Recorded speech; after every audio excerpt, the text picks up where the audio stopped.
Via Justiça de hoje tem como tema os desafios do direito administrativo brasileiro. Belo Horizonte sediou em maio o 7º Congresso Mineiro de Direito Administrativo. Alguns temas do Congresso estão em destaque neste programa. Nossos convidados, o juiz Fábio Torres, da Vara da Fazenda Pública da Comarca de Ipatinga, e a professora Luciana Raso, diretora-geral da Escola de Governo da Fundação João Pinheiro. Numa parceria da TV Assembleia com a Mages, a Associação dos Magistrados Mineiros, o Via Justiça está começando.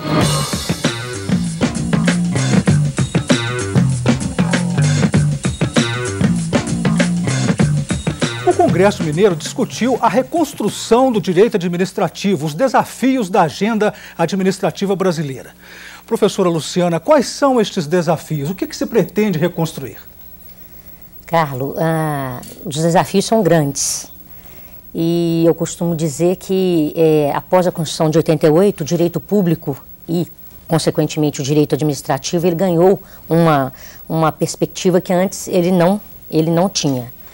E com esse interesse pelo direito público, e hoje nós temos todos, sabem o que é o direito, o que é a Constituição da República, quais são os seus direitos, e o próprio funcionalismo público, enfim, tudo isso se alargou, né? O interesse pelos concursos públicos se alargou, e o direito administrativo, ele agora no século XXI, já se discute um novo direito administrativo. Seria um direito administrativo pós-moderno? Isso por quê, Carlos? Porque os desafios são grandes. Nesse século XXI, em que nós temos o cidadão cada vez mais consciente dos seus direitos, o direito administrativo, lógico, ele ganha uma repercussão muito grande.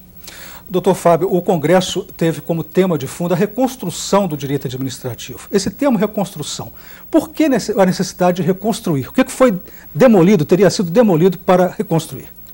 Eu acho que a questão que se pondera sobre a reconstrução não parte de uma demolição, mas sim de um aprimoramento do próprio direito administrativo nessa visão que a professora já colocou.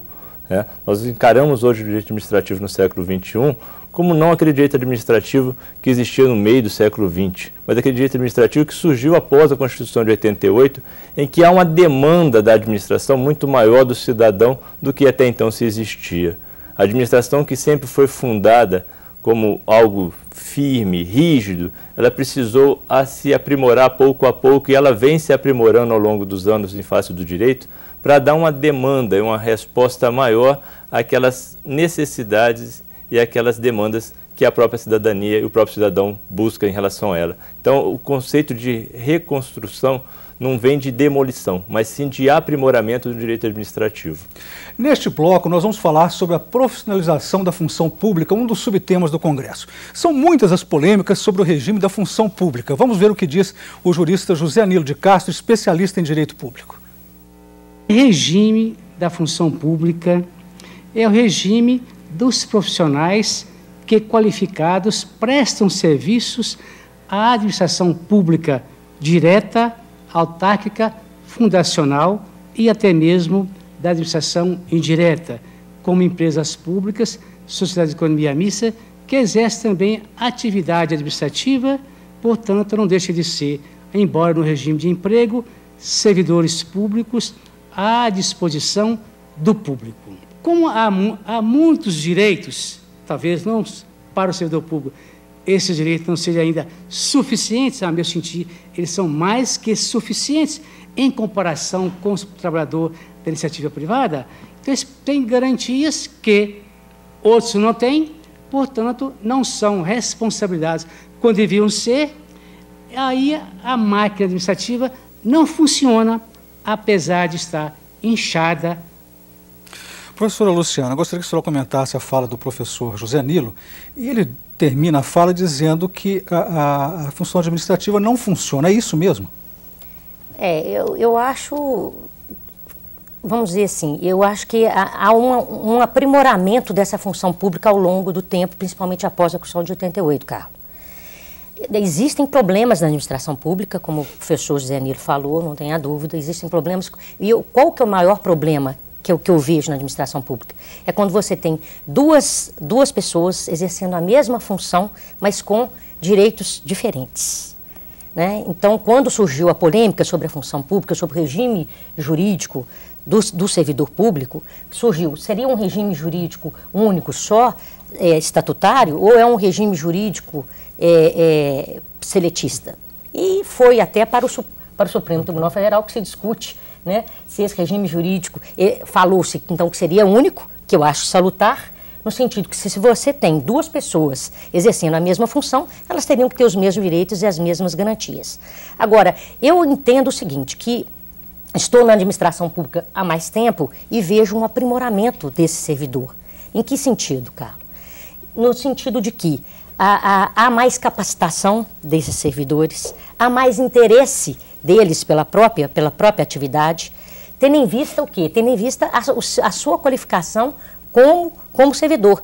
Como que nós poderíamos imaginar, antes da Constituição da República, uns 20 anos atrás, que servidor público pudesse ser sistematicamente aprimorado em seus conhecimentos? E hoje nós temos isso, com as escolas de governo, prevista inclusive na própria Constituição da República, no parágrafo 2º do artigo 39, e eu acho que isso deu um impulso à atividade da função pública, à atividade do próprio servidor público. Então, antes, eu acho que a própria consciência do servidor público era diferente, Carlos. Quando eu entrei na administração pública, tinha esse problema que o professor José Nilo falou, em que nós tínhamos lá as pessoas, a demanda da sociedade para a administração pública e pessoas sem nenhum compromisso com a administração pública. O servidor não tinha nenhum compromisso com a administração pública. E nisso, não só a Constituição da República de 88, mas, sobretudo, a reforma administrativa, 10 anos depois, de 98, você pode até fazer uma análise, tem pontos positivos e pontos negativos, mas, sem dúvida, ela deu ao servidor, vamos dizer assim, impeliu o servidor público a ter mais qualificação e a ser mais comprometido com o seu próprio trabalho. Doutor Fábio, o jurista José Nilo de Castro falou do inchaço da máquina pública em razão do regime da função pública. O senhor concorda com ele? Eu acho que a grande preocupação que se tem hoje quando se trata de administração pública e principalmente de servidor público, até porque mediaticamente tem sido falado muito isso nos últimos anos, principalmente no âmbito do governo federal, é o inchaço que se fez da máquina pública com contratações elevadas de servidores públicos. Acho que o professor José Nilo coloca uma questão extremamente importante, que vem do próprio nome do servidor, que é aquela pessoa que estaria ali para servir ao público. E é importante que o servidor sempre tenha essa noção, né? Porque ele coloca aquela função de servidor do público. E é essa a função primordial que eu acho daquele que trabalha na administração.